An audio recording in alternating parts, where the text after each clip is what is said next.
একটি মেয়েকে ভালোবাসি, সেও আমাকে ভালোবাসে, আমি তার সাথে অবৈধ সম্পর্ক না করে আমি তাকে বলেছি যে বিয়ের উপযুক্ত বয়স হওয়ার আগ পর্যন্ত আমার জন্য অপেক্ষা করবে, আমিও তার জন্য অপেক্ষা করব। ইসলাম শরীয়তের বিধান অনুযায়ী এই অপেক্ষা জায়েজ হবে কিনা?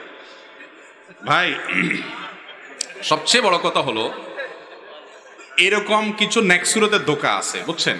নেক্সুরতের ধোঁকা বুঝেন? মানে ইবলিস বলে যে না, আমরা তেমন কিছু করব না, শুধু কি হবে, কথাবার্তা বলা বলি হয়ে যাবে মুখে মুখে, আমরা একজনের জন্য অপেক্ষা করব। এটা নেক্সুরত ধোঁকা এই জন্য বলেছি, বেশিরভাগ এই রকম সম্পর্কগুলো তলে তলে নানা রকমের জেনার বিভিন্ন আইটেম আছে। মনে মনে জেনা, বিভিন্নভাবে জেনা হয়, কল্পনার জেনা, এই জেনাগুলোতে মানুষ লিপ্ত হয়। আপনি যখন বিবাহের উপযুক্ত হবেন তখন মেয়ে খুঁজবেন, পাত্রী খুঁজবেন। আপনাকে 10 বছর আগে, 5 বছর আগে পাত্রী খুঁজে রাখতে কে বলছে? প্রত্যেকটা কাজের একটা কি আছে, সময় আছে। গাছে যদি কাঁঠাল থাকে, আপনারা গোপে তেল দিতে কে বলছে? কাঁঠাল এখনো পাকেই নাই, আপনি তেল দিয়ে বয়ে রয়েছেন, আরো 3 মাস পরে কাঁঠাল পাকবে। এটা কোনো বুদ্ধিমান মানুষের কাজ হতে পারে? ভাইরা আমার, হাসির কথা নয়। শয়তান আমাদের যুবক ভাইদেরকে বিভ্রান্ত করছে। মনে রাখবেন, বিয়ের একটা বয়স আছে, ওই বয়স আসা পর্যন্ত অপেক্ষা করবেন। আগে ভাগে এই সমস্ত সেটিং ফিটিং করা থেকে বেঁচে থাকবেন। ইবলিস আপনাদের কি বলে আমি জানি তো। ইবলিস আপনাদেরকে বলে, দেখ এইরকম মেয়ে আর পাবি না, আর এরে যদি মিস করস তোর জীবন পুরাই মিশা হয়ে যাবে। এরকম অনেক কথা যুবকদের ইবলিস বলে না?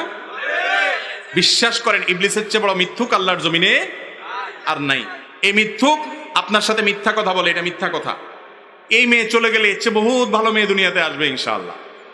আপনি এখন মেয়ের পিছে না ঘুরে ভালো করে পড়ালেখা করেন, মা মুরব্বী আম্মা আব্বার কথা শুনেন, মা বাবার নির্দেশ মানেন, কোরআন হাদিস অনুযায়ী চলেন, নামাজ কালাম পড়েন, মনোযোগ দিয়ে পড়াশোনা করার পাশাপাশি নিজেকে উন্নত করার চেষ্টা করেন, ভালো মানুষ করার চেষ্টা করেন। আপনি যদি ভালো মানুষ হন, বহুত মেয়ে আপনার পিছে পিছে ঘুরবে। বিয়ে না হওয়ার আগ পর্যন্ত যুবক, যেই মেয়ে চোখের সামনে পড়ে মনে হয় যে এটাই বোধ হয় আল্লাহর জমিনের সবচেয়ে বড় নিয়ামত আমার জন্য, এই জন্য অপেক্ষায় বসে থাকে যুগ যুগ, বছরকে বছর। আবার অনেক কপাল পড়া আছে, ওই মেয়ের বিয়ে হয়ে গেছে, সেজন্য দুঃখের চোটে নিজে আত্মহত্যা করে, আর বিয়েই করে না, বলে আর বিয়ে করবো না। আমি বলি যে এরকম যদি কেউ থাকে তার তো 4টা বিয়ে করা উচিত। কারণ যেই মেয়ে আমার রেখে চলে যেতে পারছে, তাহলে বোঝা গেছে যে সে তার আখেরটা গোছাইছে, সে আনা, আমি কেন বেকুব থাকবো? অতএব তারও উচিত কি করা, 4টা বিয়ে। কথার কথা আর কি, আবার 4 বিয়ে করে মাইদুর খেয়ে আমার দোষ দিয়ে না, কথার কথা বললাম আর কি। যাই হোক ভাই, তো আগে থেকে এই যে বিয়ের জন্য পাত্র পাত্রী ঠিক করে রাখা, এটা ভালো জিনিস। যদি কেউ এরকম করতে পারে যে না, দিনদারির কারণে আমি একে চয়েস করেছি কিন্তু এই মুহূর্তে বিয়ে করতে পারছি না, একটা সীমিত সময়ের জন্য অপেক্ষা করব, এবং সে অপেক্ষাটা এমন অপেক্ষা হবে কোনো যোগাযোগ নেই, তাহলে সেক্ষেত্রে সেটা ভিন্ন বিষয়। কিন্তু দেখে শুনে কথা বলে তার চেহারা এটা মুখস্থ করে ফেলছেন, এখন বিয়ে আপনি 2 বছর 5 বছর পরে করবেন, তাহলে তো প্রতিদিন আপনার সামনে এক্সরে রিপোর্ট ভাসবে, ঠিক না বেঠিক? মনে মনে জেনা হবে কি হবে না? এই জন্য এটা সঠিক কোনো পথ না, পদ্ধতি না। এই জন্য বলেছিলাম শুরুতে যেটা নেক্সুরতে ধোঁকা। কথা বুঝাতে পারছি? আরে ভাই, বিয়ে করার মতো ক্ষমতা আছে, ময়মুরব্বীকে হাতে পায়ে ধরে কান্নাকাটি করে রাজি করে ফেলান, পয়সা করে কামাই টামাই করে বিয়ে শাদী করে ফেলান, শেষ ঝামেলা। আর না হলে অপেক্ষা করেন, কিন্তু আগে ভাগে সময় হওয়ার আগে ঠিক করবেন না। এখনো ইয়াং মানুষ পড়েন 8-এ 9-এ 7-এ 10-এ, আর এখন থেকে আপনি বিয়ের জন্য পাত্র ঠিক করে ধুয়ে দিচ্ছেন। এগুলো সব শয়তানের ধোঁকা। মনে রাখবেন, এগুলো কেন হয়? চোখের জেনা করার কারণে।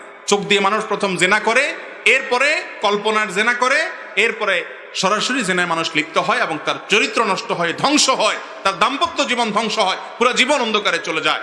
সাময়িক হারাম প্রাপ্তি এবং হারাম আনন্দ করতে গিয়ে গোটা জীবনকে জাহান্নাম করে দিবেন না। দুনিয়াতেই আপনি বুঝতে পারবেন যে আপনি হারাম রিলেশন করার কারণে কত বড় নেয়ামত হারিয়েছে। আমি জানি ক্লাস 7-8 থেকে নিয়ে একবারে টপ লেভেল পর্যন্ত আজকাল বেশিরভাগ যুবক বা শিক্ষার্থীরা তাদের চরিত্রকে হেফাজত করতে পারছে না। কঠিন একটা পরিবেশ। মনে রাখবেন, স্রোতের তালে গা ভাসানোর জন্য যোগ্যতা লাগে না, খড়কুটাও স্রোতের তালে গা ভাসাইতে পারে। স্রোতের বিপরীতে চলতে হলে সাহস লাগে, বাপের বেটা হওয়া লাগে। সবাই নষ্টামির পথে গা ভাসায় দিচ্ছে, আপনি চরিত্রকে হেফাজত করার জন্য সংকল্প করেন, চেষ্টা করবেন তো ইনশাআল্লাহ। অতএব শয়তানকে এই সমস্ত প্রশ্রয় দিবেন না। বিয়ের উপযুক্ত হলে করে ফেলবেন, আর না হলে বছরকে বছর ঝুলায় রাখবেন, আর কল্পনার জেনায় লিপ্ত হবেন সেই সুযোগ দিবেন না। আর যদি এগুলার থেকে মুক্ত থেকে আপনি অপেক্ষা করতে পারেন তাহলে কোনো অসুবিধা নাই, কিন্তু সেটা কঠিন।